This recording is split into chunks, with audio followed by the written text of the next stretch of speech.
पुन्हा एकदा आपल्या ब्लॉगमध्ये सर्वांचं स्वागत आहे. आज आम्ही तुम्हाला धावणार आहे नवसाला पावणारा विजयस्तंभ. आमच्याबरोबर आहेत संतोष भाऊ. आपण कुठे जाणार आहोत?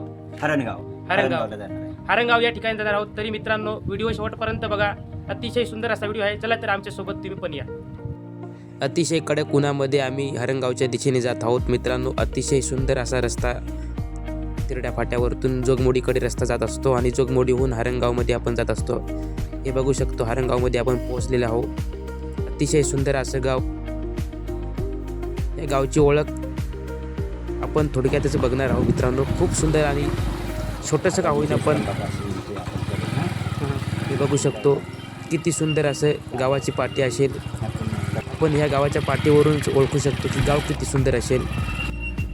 अतिशय सुंदर असं गाव, पेठ तालुक्यातील हरणगाव. या गावची ओळख, गावची शान हे सर्व पौराणिक कथेवरती अवलंबून आहे.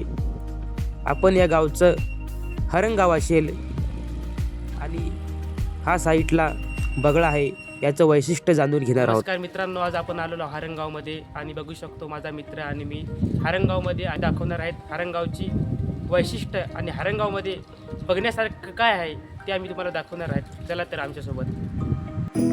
सर्वप्रथम आपण देवाचं दर्शन करू आणि आपल्या व्हिडिओला पुढेपर्यंत कंटिन्यू करत राहू. संतोष भाऊंनी नंदीचं दर्शन घेऊन आता आपल्या शिवलिंगाचं दर्शन घेत आहेत. सर्व मंगल्य मांगल्य शिवे सर्वार्थ साधिके शरण्ये त्र्यंबकी गौरी नारायणी नमस्तुते. अशा या पवित्र स्थानी आज आपण पोहोचलो आहोत. अतिशय खूप असं सुंदर मंदिर, भव्य दिवे. मित्रांनो, हाच तो विजयस्तंभ आहे आणि हा नवसाला पावत असतो. मित्रांनो, आपण बघू शकतो. मित्रांनो, हाच तो विजयस्तंभ आहे.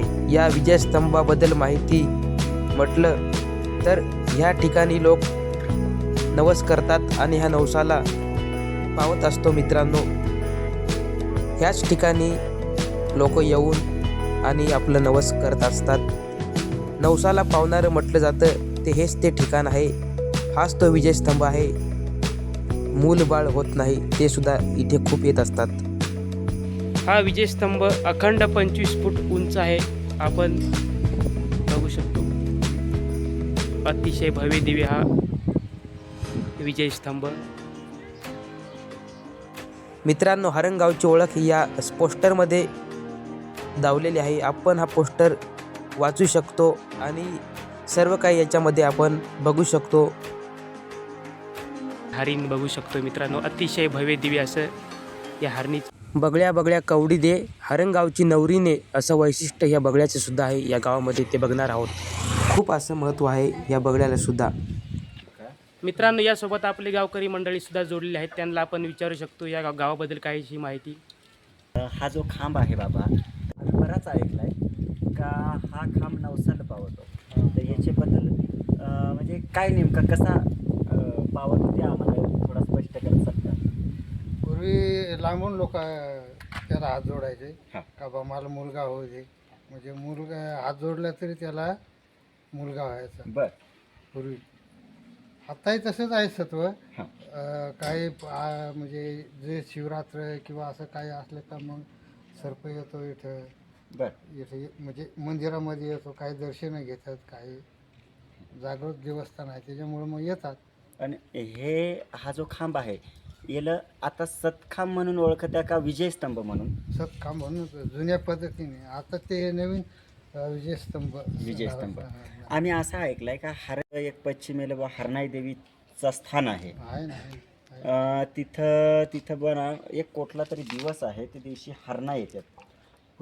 यायचे पण आता हे लोक बरोबर मारतात ना, त्याच्यामुळे मग ते हरण येऊ नाही राहिले. नाही तर आतापर्यंत ते पूर्वी येत होते तिथं हरणाई देवीच्या मंदिरात भेट. आता येत असतील पण मग ते कोणाच्या नजर नाही पडत. बरोबर. म्हणजे अजूनही जागृत देवस्थान आहे. अजूनही काही लोक इथं नवस घेत असतील. म्हणजे हे जे मला वाटतं ह्या ज्या इथं घंट्या दिलेल्या आहेत, हे घाट बांधले म्हणजे हे नवसाच फेडलाय, नवस फेडलाय. आणले आहे. म्हणजे आपण बघू शकतो आजपर्यंत जेवढे नवस झाले असतील आणि ज्यांना कोणाला मूलबाळ नसेल किंवा असे अनेक नवस असतील, ह्या घंटीवरून आपण बघू शकतो. मित्रांनो, अतिशय सुंदर असं भव्य दिव्य या ठिकाणी हे गावचं वातावरण. हा जो सतखांब आहे याचा उत्सव महाशिवरात्रीला खूप मोठा होतो, मोठ्या प्रमाणात. हा. म्हणजे ज्यावेळेस ना पूर्वी 6 महिन्याची का याची रात्र पडली ना, बरोबर. त्यावेळेस हा देवदेवच्या काळाने इथं आणून हा स्तंभ स्थापन केलाय.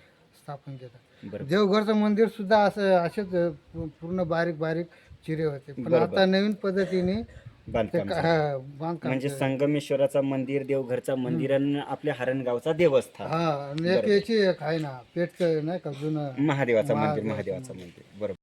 सोबत अजून एक भाऊ जोडलेले आहेत. भावा, तुमचं नाव काय? महेंद्र भोई. पूर्वी कसं लग्न बुवा ठरलं हा. तर मग हरणगावची बुवा नवरी म्हणजे सुंदर दिसायला ना, बरोबर.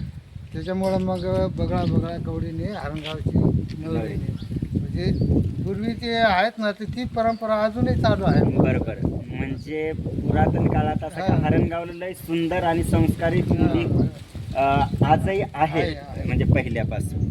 बरोबर. म्हणून तो ते वाक्य पडून गेलंय. चला, धन्यवाद. ठिकाणी अतिशय सुंदर असं आपण गावकऱ्यांसोबत संभाषण केलेलं आहे.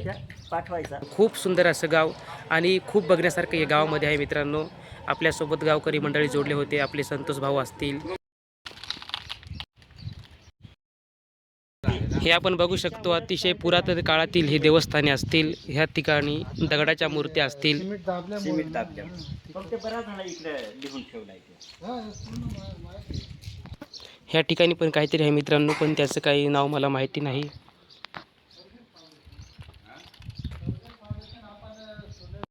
तर मित्रांनो, सर्व काही बघून आम्ही आता आपल्या घरी जात आहेत. मित्रांनो, आताच आम्ही आमच्या गावी आलेलो आहोत. हे आमचे मित्र आहेत संतोष भाऊ माले, आमच्या गावातील अतिशय आणि प्रयोगशाळेचे शिक्षक आहेत. ते मित्रांनो आपल्याला खूप सपोर्ट करत असतात. तरी मित्रांनो, तुम्हाला आजचा व्हिडिओ कसा वाटला नक्की कमेंट करून सांगा आणि पुढील व्हिडिओ बघण्यासाठी सर्वांनी सबस्क्राईब करून ठेवा. धन्यवाद.